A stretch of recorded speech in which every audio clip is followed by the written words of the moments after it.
ഉത്തരമാറ്റിലണെങ്കിൽ അനിയെ ഉമ്മ വയ്ക്കുന്ന നന്ദുവിനെ കണ്ട് ഞെട്ടി നയന. അങ്ങനെ പ്രിയ പ്രേക്ഷകരെ, പ്രിയ കൂട്ടുകാരെ, എപ്പിസോഡിലേക്ക് കടക്കുകയാണെങ്കിൽ അനിയാണെങ്കിൽ മുത്തശ്ശനോട് വീണ്ടും ആവർത്തിക്കുന്നുണ്ട് തനിക്ക് ഈ വിവാഹ നിശ്ചയത്തിനോ ഈ വിവാഹ ബന്ധത്തിനോ താല്പര്യമില്ല എന്ന്. ഇതേ സമയം മുത്തശ്ശൻ പറയുകയാണ്, എടാ താല്പര്യമൊക്കെ വന്നുകൊള്ളും, നീ മനസ്സ് വെച്ചാൽ മതി.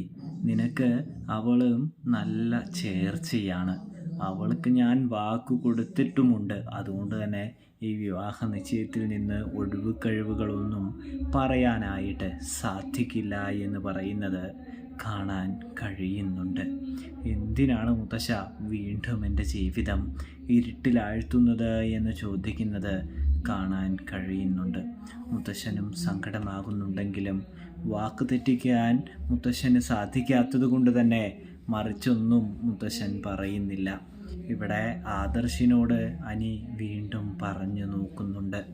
അപ്പോഴാണെങ്കിൽ ആദർശും പറയുന്നത് ഒന്ന് തന്നെയാണ്, മുത്തശ്ശൻ്റെ വാക്ക് തെറ്റിച്ചാൽ മുത്തശ്ശൻ പിന്നെ ജീവിക്കുന്നതിൽ അർത്ഥമില്ലടാ, അത് നീ മനസ്സിലാക്കടാ അനി എന്ന് പറഞ്ഞുകൊണ്ട് തന്നെ നമ്മുടെ അനിയാണെങ്കിൽ കാര്യങ്ങൾ പറഞ്ഞ് മനസ്സിലാക്കുന്നു. ആദർശ് പറഞ്ഞ് മനസ്സിലാക്കുമ്പോൾ അനി കാര്യങ്ങൾ തിരിച്ചറിയുന്നുണ്ട്.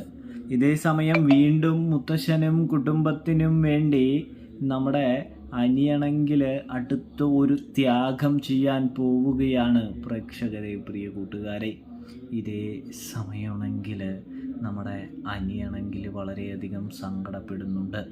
ഇവിടെ നവീനാണെങ്കിൽ മനസ്സിലാക്കുന്നുണ്ട് സങ്കടം നന്ദുവിനെ, തൻ്റെ കാമുകിയെ വിവാഹം കഴിക്കാൻ പറ്റാത്തതിൻ്റെ ആയിരിക്കുമെന്ന് തിരിച്ചറിയുന്നത് കൊണ്ട് തന്നെ എത്രയും പെട്ടെന്ന് ഈ വിവാഹ നിശ്ചയം നടത്തിക്കഴിഞ്ഞ് തൻ്റെ കാമുകിയെ തനിക്ക് മാത്രമുള്ളതാക്കി എടുക്കണമെന്നുള്ള ഒരു ചിന്തയിലാണ് നവീൻ. അതുകൊണ്ട് തന്നെ നവീനും ആദർശിൻ്റെ കൂടെ കൂടി അങ്ങോട്ട് തള്ളി മറിക്കുന്നുണ്ട് എന്ന് കാണാൻ കഴിയുന്നുണ്ട്. സത്യം പറഞ്ഞാൽ നവീൻ ഒരു മണ്ടനാണെന്നേ നമുക്ക് പറയാനായിട്ട് കഴിയുകയുള്ളൂ പ്രേക്ഷകരെ, പ്രിയ കൂട്ടുകാരെ. ഇതിനിടയിൽ പൂജാരിയാണെങ്കിൽ പറയുന്നുണ്ട്, അതായത് ഇതിൽ ഒരുപാട് പ്രശ്നങ്ങളും തടസ്സങ്ങളും ഒക്കെയുണ്ട്.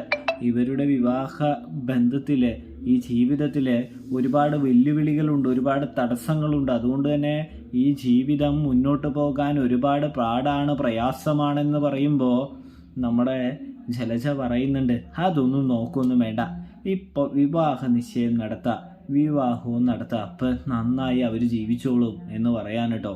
അത് കേട്ടതും ഒരുപാട് പൊരുത്തമില്ലാത്തവരിങ്ങനെ ചെയ്തിട്ട് ഒടുവിൽ വിഷമിക്കേണ്ടി വന്നിട്ടുണ്ട്, അതുകൊണ്ട് ഞാൻ പറഞ്ഞതാണ് എന്ന് നമ്മുടെ പൂജാരി പറയുന്നുണ്ട്. ഇവിടെയാണെങ്കിൽ നമ്മുടെ മുത്തശ്ശൻ പൂജാരിയോട് അതിനുവേണ്ട പരിഹാരങ്ങളൊക്കെ ചോദിച്ച് മനസ്സിലാക്കാം, അതിനൊക്കെ വേണ്ടിയുള്ള ക്രിയ ചെയ്യാമെന്ന് പറയുന്നുണ്ട്. അങ്ങനെ അതാ വിവാഹ നിശ്ചയ സമയം ഏതാണ്ട് ആയിരിക്കുകയാണ്. അങ്ങനെ നമ്മുടെ ആദർശ്, അനി, നമ്മുടെ അഭി, ഇവർ പിന്നെ നവീൻ, ഇവരൊക്കെ കൂടി ചേർന്ന് നമ്മുടെ അനിയെ കൊണ്ടുവരുന്നു.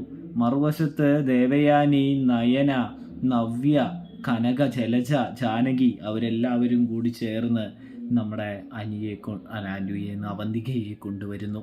അങ്ങനെ അതാ വിവാഹ നിശ്ചയത്തിൻ്റെ മോതിരം മുത്തശ്ശൻ രണ്ടുപേരുടെയും കൈകളിൽ എടുത്തു കൊടുക്കുകയാണ്. അങ്ങനെ ഇതാ സമയമായിരിക്കുന്നു എന്ന് പൂജാരി പറയുന്നുണ്ട്.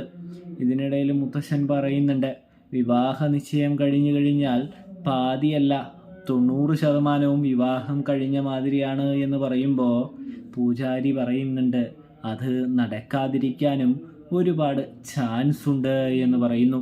അതായത് ഇവർ തമ്മിൽ ഒന്നിക്കാൻ ദൈവം വിചാരിച്ചിട്ടുണ്ടെങ്കിൽ മാത്രമേ ഒന്നിക്കുകയുള്ളൂ എന്ന് പറയുന്നു. എന്തായാലും വിവാഹ നിശ്ചയം നടക്കട്ടെ എന്ന് പറഞ്ഞുകൊണ്ട് അവന്തികയും അനിയും പരസ്പരം മോതിരമണിയിക്കാനായിട്ട്, വിരലിൻ്റെ തുമ്പത്ത് മോതിരം ഇടാനായിട്ട് തൊട്ടിരിക്കുകയാണ്. ഇടാനായിട്ടൊരുങ്ങുമ്പോഴേക്കും നമ്മുടെ വേണു വരികയാണ്, നിർത്ത് എന്ന് പറഞ്ഞുകൊണ്ട്. ഇതേ സമയം നമ്മുടെ നവ്യയ്ക്ക് ആശ്വാസമാകുന്നുണ്ട്. നവ്യാണെങ്കിൽ തൻ്റെ പ്ലാൻ വിജയിക്കില്ലേ, തൻ്റെ പ്ലാൻ മുന്നോട്ട് പോകില്ലേ എന്ന് ചിന്തിച്ചു കൊണ്ടിരിക്കുകയായിരുന്നു. അപ്പോഴാണ് നിർത്ത് എന്ന് പറഞ്ഞുകൊണ്ട് ഇവർ അവിടേക്ക് കടന്നു വരുന്നത്. അതുകൊണ്ട് തന്നെ നന്ദുവിന് ഒരുപാട് സമാധാനമാകുന്നുണ്ട്, സന്തോഷമാകുന്നുണ്ട് എന്ന് കാണാനായിട്ട് കഴിയുന്നുണ്ട്, സാധിക്കുന്നുണ്ട് പ്രേക്ഷകരെ, പ്രിയ കൂട്ടുകാരെ. അങ്ങനെ നമ്മുടെ നന്ദു ആണെങ്കിൽ അവിടെ പോലീസ് സ്റ്റേഷനിൽ ഇവർ പരാതി കൊടുത്തിട്ടാണ് വന്നിരിക്കുന്നത്. നവ്യ ഇവിടെ വളരെ സന്തോഷത്തിലാണ്. അങ്ങനെ വേണുവും അനാമികയും ഭാര്യ രേവതിയും കൂടി കടന്നു വരുമ്പോൾ അവിടെ വലിയൊരു സംഘർഷം ഉണ്ടാകുന്നുണ്ട്. എടാ വേണു, നിനക്ക് പലതവണ ഞങ്ങൾ താക്കീത് തന്ന് വാണിംഗ് തന്ന് പറഞ്ഞയച്ചതാണ്. നീ മര്യാദയ്ക്ക് ഇവിടെ നിന്ന് പോകുന്നതാ നല്ലത്. അല്ലെങ്കിൽ എൻ്റെ കയ്യിലെ ചൂടറിയുമെന്ന് മുത്തശ്ശനും നമ്മുടെ ജയനും അജയനും ഒക്കെ പറയുമ്പോൾ നിങ്ങൾ എന്ത് ചെയ്താലും ഈ വിവാഹ നിശ്ചയം ഞാൻ മുടക്കിയിരിക്കും എന്ന് പറയുന്നു. ഈ വിവാഹ നിശ്ചയം നിങ്ങൾക്ക് നടത്താനായിട്ട് യാതൊരു റൈറ്റ്സുമില്ല മൂർത്തി സാറേ എന്ന് പറഞ്ഞുകൊണ്ട് തന്നെ ഇങ്ങനെ നോക്കുകയാണെങ്കിൽ നിങ്ങളുടെ ഭാഗത്താണ് തെറ്റ്. എൻ്റെ മകളുടെ കഴുത്തിൽ താലി കെട്ടിയിരിക്കുന്നവൻ അവളുമായിട്ട് ബന്ധം വേർപെടുത്താതെ വേറൊരു പെണ്ണിനെ വിവാഹം കഴിക്കുന്നത് ശിക്ഷാർഹമാണ്. നിയമപരമായ നടപടികൾ നേരിടേണ്ടി വരുമെന്ന് പറയുന്നത് കാണാനായിട്ട് കഴിയുന്നുണ്ട്. ഇതേ സമയം മുത്തച്ഛനാണെങ്കിൽ നീ എന്നെ നിയമമൊന്നും പഠിപ്പിക്കണ്ടടാ. നീയും നിൻ്റെ മകളും നിൻ്റെ ഭാര്യയൊക്കെ ഈ കുടുംബത്തോട് ചെയ്തത് മൊത്തം ഞങ്ങൾക്കറിയാം. നിന്നെപ്പോലെ വൃത്തികെട്ടവരും തഴം താഴ്ന്നവരുമായ ഒരു കുടുംബം വേറെ ഇല്ലടാ എന്ന് മുത്തശ്ശൻ പറയുമ്പോൾ അതൊക്കെ ശരിയായിരിക്കാം എന്ന് കരുതി ഈ വിവാഹ നിശ്ചയം നടത്താമെന്ന് മൂർത്തി സാർ അങ്ങനെ ആശ കൊള്ളണ്ട എന്ന് നമ്മുടെ വേണു പറയുകയാണ്. ഇതേ സമയം നമ്മുടെ മുത്തശ്ശൻ വേണുവിൻ്റെ കരണത്തടിച്ചിട്ട് ഇറങ്ങിപ്പോടാ അനി മോനെ, വിവാഹ നിശ്ചയം നടത്തടാ എന്ന് പറയുന്നത് കാണാൻ കഴിയും. അപ്പോഴേക്കും അവിടേക്ക് നന്ദു കടന്നു വരികയാണ്. നന്ദു കടന്നു വന്നിട്ട് പറയുന്നുണ്ട് നിർത്ത് എന്ന്. നന്ദു അങ്ങനെ വിവാഹ നിശ്ചയത്തിനൊരു സ്റ്റോപ്പ് വെക്കുന്നുണ്ട്. ഇതേ സമയം നന്ദു പറയുന്നുണ്ട് ഇവരുടെ പരാതിയിൽ കഴമ്പുള്ളത് കൊണ്ട് തന്നെ ഈ വിവാഹ നിശ്ചയം നടത്താനായിട്ട് സാധ്യമല്ല എന്ന് പറയുന്നത് കാണാം. അപ്പോഴേക്കും ജലജ ഒരുപാട് കുത്തിത്തിരിപ്പുകൾ ഉണ്ടാക്കുന്നുണ്ട്. നിങ്ങൾ എന്തു തന്നെ പറഞ്ഞാലും എന്ത് കുത്തിത്തിരിപ്പുണ്ടാക്കിയാലും ഒരു പ്രശ്നവുമില്ല. എൻ്റെ ജോലി കൃത്യവും വ്യക്തവുമാണ്, അത് ചെയ്തേ മതിയാവുകയുള്ളൂ. അനാമികയുടെയും അവളുടെ അച്ഛൻ തന്ന പരാതിയിലും കഴമ്പുണ്ടെന്ന് എനിക്ക് മനസ്സിലായിരിക്കുകയാണ്. അതുകൊണ്ട് തന്നെ ഈ വിവാഹ നിശ്ചയം മുടക്കുകയാണ് എൻ്റെ മുൻപിലുള്ള ഏക വഴി എന്ന് പറയുന്നു. അതിന് അനിയെ കൊണ്ടുപോയേ മതിയാവുകയുള്ളൂ എന്ന് പറയുന്നു. ഇതേ സമയം നടക്ക് എന്ന് പറഞ്ഞുകൊണ്ട് തന്നെ അനിയെ പിടിച്ചു കൊണ്ടുപോകുന്നു. അങ്ങനെ പോലീസ് ജീപ്പിൽ കയറ്റുന്നതിന് മുമ്പ് നമ്മുടെ നന്ദു ആണെങ്കിൽ അനിയെ കെട്ടിപ്പിടിച്ച് ഉമ്മ വയ്ക്കുന്നുണ്ട്. ഇതേ സമയം പുറകിലൂടെ വരുന്ന നയന അത് കാണുകയാണ്. പ്രേക്ഷകരെ, പ്രിയ കൂട്ടുകാരെ, നയന ഞെട്ടിപ്പോകുന്നുണ്ട്.